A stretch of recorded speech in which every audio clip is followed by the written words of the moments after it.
Mesdames et messieurs, chers collègues, j'ai rejoint le CEA le 1er septembre 2015 dernier. Et c'est la première fois que je me présente à un certain nombre d'entre vous qui travaillaient dans les laboratoires de ce qui s'appelait encore récemment la direction des sciences de la matière ou la direction des sciences du vivant. Pendant ces 4 mois, j'ai eu l'opportunité de visiter de très nombreux laboratoires. Je connaissais certains d'entre eux par mon parcours d'ingénieur à Thalès ou comme président d'une université, Paris Diderot, qui a de belles coopérations avec les centres de Saclay ou de Fontenay. Je dois dire que j'ai été impressionné, parfois bluffé, par le niveau de la recherche et de l'innovation qui s'y trouve. Je suis très fier d'avoir rejoint le CEA. Le niveau scientifique y est exceptionnellement élevé. On m'a présenté des travaux fabuleux en physique, en chimie, en sciences du vivant, en sciences du climat ou de l'environnement. J'ai rencontré des gens très professionnels, passionnés et passionnants. On m'a présenté parfois des découvertes pour la connaissance, nouvelles protéines, un nouvel état nucléaire, un état quantique inédit, le séquençage du génome des espèces dans les océans, parfois des inventions de nouvelles techniques d'instrumentation, détecteurs spectrométriques de rayons X de quelques grammes, des nouvelles technologies de RMN à Grenoble, des grands instruments aussi, des gros instruments, accélérateurs, cryo, lasers surpuissants, un tokamak pour la fusion nucléaire à Cadarache. Parfois encore des applications très fortes pour la société, le diagnostic du virus Ebola, la thérapie génique, la spintronique pour les mémoires des ordinateurs et bien d'autres encore. La grande force du CEA est d'occuper cette fonction si utile à la France de la recherche à l'industrie. C'est la devise du CEA. Il le fait tout particulièrement en se plaçant au meilleur niveau de la recherche et au meilleur niveau de la technologie pour la recherche, en alliant le savoir et le savoir-faire, l'un pour l'autre, l'autre pour l'un.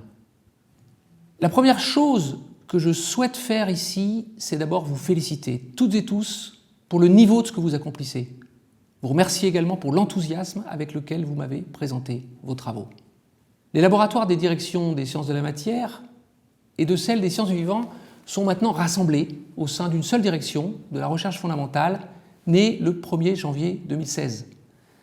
J'ai présenté cette organisation dans les différentes instances du dialogue social, comité national, dans les comités d'établissement des centres concernés, Cadarache, Fontenay, Grenoble, Marcoule, Saclay. Le conseil d'administration a approuvé la création de la DRF avec aucun vote contre. Il y a 2 objectifs principaux à ce rapprochement entre sciences du vivant et sciences de la matière.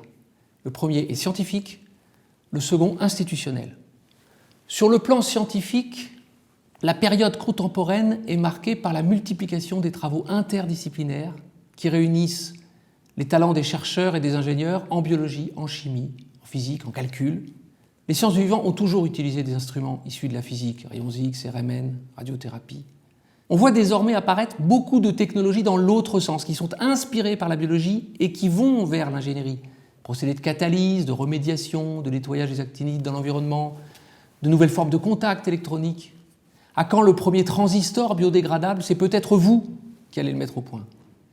D'autres technologies permettent de caractériser le vivant de plus en plus finement et en même temps massivement, des plus petits objets connectés jusqu'au grand aimant, ISEULT, conçu par des physiciens du CEA à l'IRFU pour que les biologistes de Neurospin puissent faire des images les plus précises du cerveau jamais réalisées.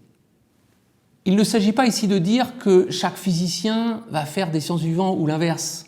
L'interdisciplinarité se construit toujours sur des disciplines fortes.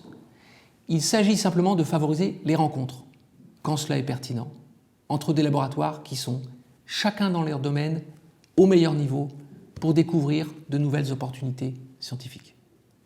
Sur le plan institutionnel, la direction de la recherche fondamentale sera le partenaire naturel du CNRS, des organismes de recherche et des communautés d'université. Le CEA doit jouer le jeu des politiques de site mises en place par ces ensembles universitaires. L'État nous le demande et c'est notre intérêt. Pour réunir nos forces avec les chercheurs académiques de ces établissements partenaires, pour être plus forts, plus visibles aussi, donc plus attractifs dans un monde de l'enseignement supérieur et de la recherche qui s'internationalise fortement.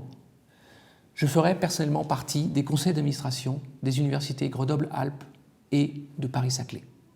J'ai choisi de travailler avec un directoire de 6 personnes au profil complémentaire pour réfléchir à la stratégie scientifique de la direction de la recherche fondamentale et opérer les arbitrages nécessaires.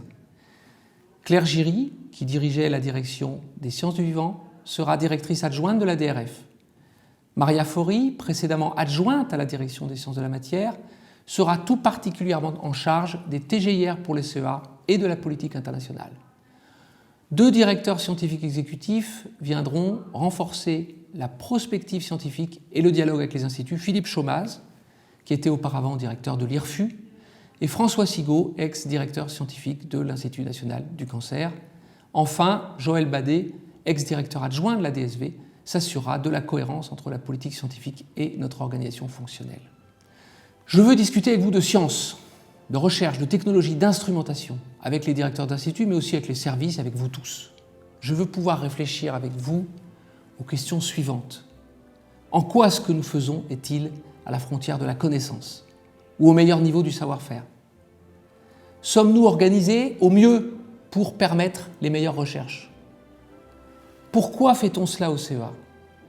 Mais la question que j'ai le plus envie de partager avec vous, c'est la mère de toutes les questions, celle qui nous occupe toutes et tous à un moment ou à un autre. Où est-ce qu'il faut chercher? Que reste-t-il à découvrir, à comprendre? Comment peut-on améliorer, inventer, résoudre, guérir? Au CEA, nous avons la chance d'œuvrer dans le domaine de la recherche et de l'innovation. C'est une chance parce que c'est l'une des plus belles manières d'accomplir notre humanité. Je vous souhaite une bonne année à vous, à votre famille, à vos proches, une bonne santé, et je vous dis à bientôt.